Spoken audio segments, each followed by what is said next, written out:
go get them again. Welcome back to the Robezoid channel. I'm your host Mark, and on the docket today we have an unboxing first impression video on the brand of Xerjoff. This is actually a spin-off from the Sospito lineup, but we're gonna get into that later. This is Wardasina from Xerjoff. And this one was, of course, part of the Sospito line, then moved into the Xerjoff line back in 2019. So introduced in 2012 and reintroduced in Xerjoff bottles in 2019. The nose is Chris Carbonell, aka Chris Maurice, the only perfumier that has an aka for some reason. Now, if you haven't hit subscribe yet, what are you waiting for? What are you waiting for? Come subscribe, smash that like button, much appreciated. Let's take a look at the notes beside me here. A very simplistic note breakdown. I've heard this one is a rose-based fragrance. So let's see what we can get. Xerjoff, Sospito, they do have quite a bit of rose-based scents. I'm trying to, Rolodex is kind of going. Yeah, they're okay as a brand. Again, this is from Fragflex, returned product. I see a sticker here. Oh, that's bad. Okay, so there's a sticker in the back here that's stopping me from opening it correctly. Usually these boxes just go like that. It just needs that. So a nice little red velvet, like Xerjoff is actually phasing out these velvety bottles. So keep that in mind. Like Herba Pura is like the popular one that had velvet and now doesn't. So keep that in mind. So this is a collector's item now. No. So red because of the red rose, I'm assuming. I do have my strip here, actually red logo, which is usually that's not the one in stock there that I usually use. I use the green one, but let's see. It's been a minute since I've smelt a Xerjoff. Never smelt this one before. Let's go. Let's see what this is all about. On strip first, and then on me as a scent of the day. So let's sniff this one out. Rose-based, apparently. Chris Maurice, aka Chris Carbonell. Whoa.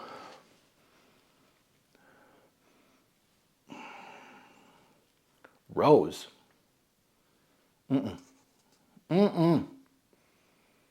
Whoa. This is dark. It's balsamic. Okay, this is reminding me of something. That designer fragrance. Oh, I forget the name of it. There's a designer fragrance. Oh, geez, I'm trying to remember. That was balsamic, very balsamic, but it wasn't. This is really tough up top. Tough. There's lots of saffron in here, woody, but very oily, balsamic quality. And I'm still trying to remember that brand, that designer. It immediately brought me to that thing. Man, wish I remember the name of it. Okay, so this is dense. This feels like it's gonna last forever. And some of these old Sospitos, they last. They're bombs. Well, that's probably why Xerjoff bought them.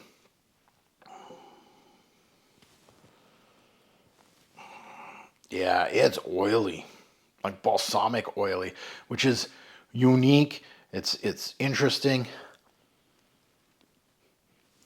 The saffron, the woods come out. I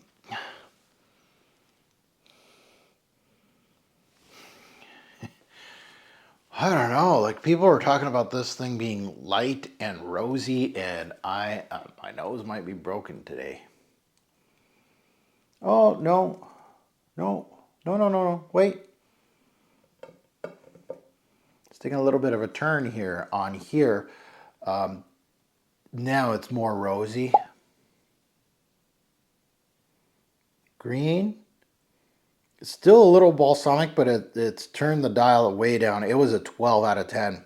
Like it was really rough. Like it was hard. Very balsamic. Now it's down to, you know, a good volume. So we got some spicy saffron, which makes that, you know, that balsamic quality kind of itchy a little bit, kind of giving you that, there's some woods in here, and there's tobacco in here, and then rose. It's a little bit of a soapiness from the rose. Oh, here is, oh my. It's like night and day. What happened?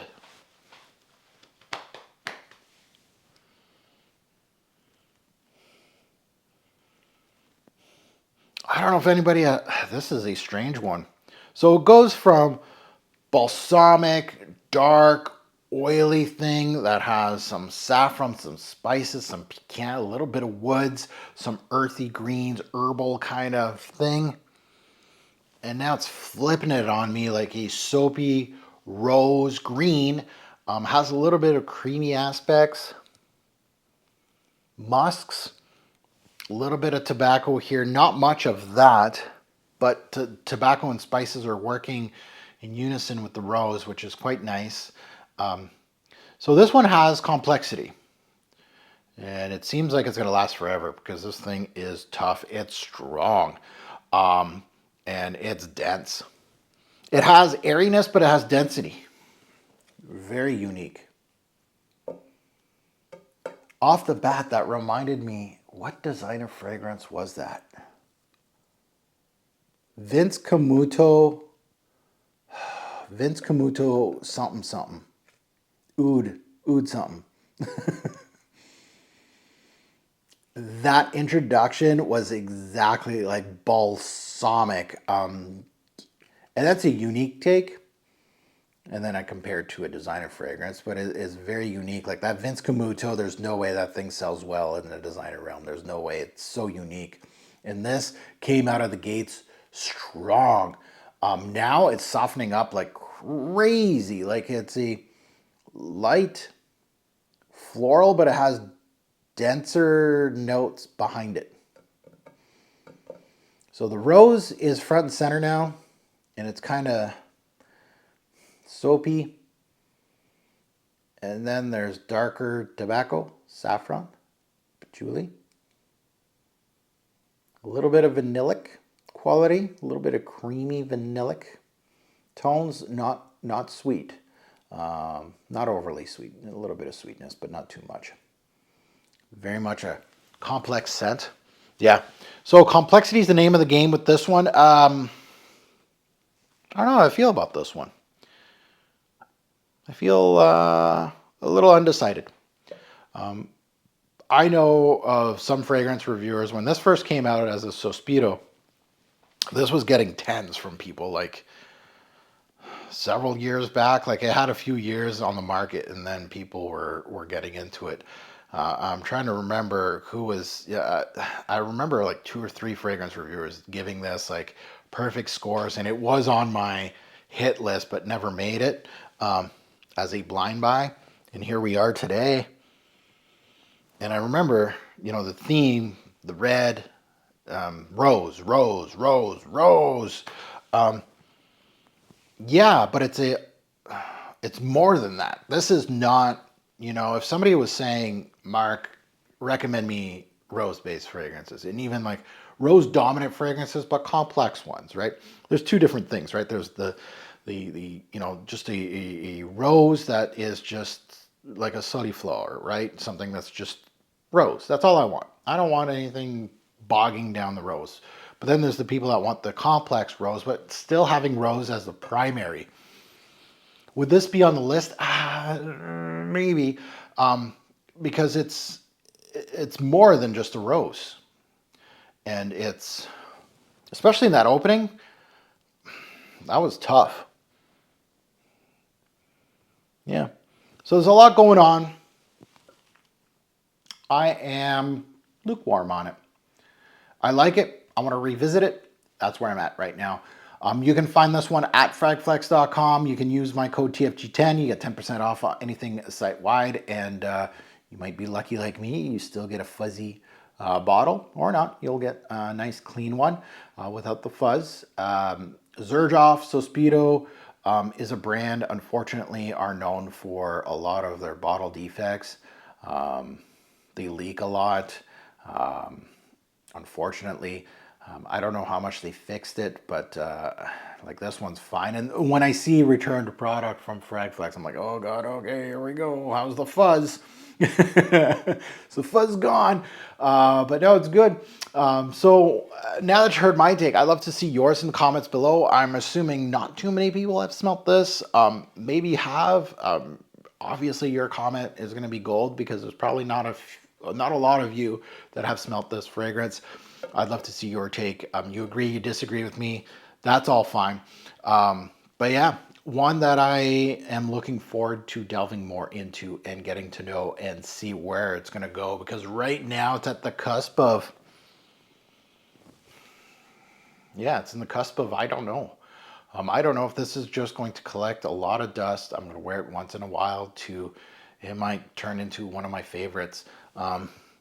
Early returns is I'm not as excited as these really old YouTube videos of the Sospito bottles where people are saying this is a great rose-based fragrance, 10 out of 10. Amazing scent. I'm not there. Not too many Xerjoffs can do that, personally for me. They're very far and few between. But yeah, an okay scent, and as always, a great or poor fragrance will make a lasting impression. Choose your Xerjoff release wisely. Thanks for watching, YouTube. Have a good one.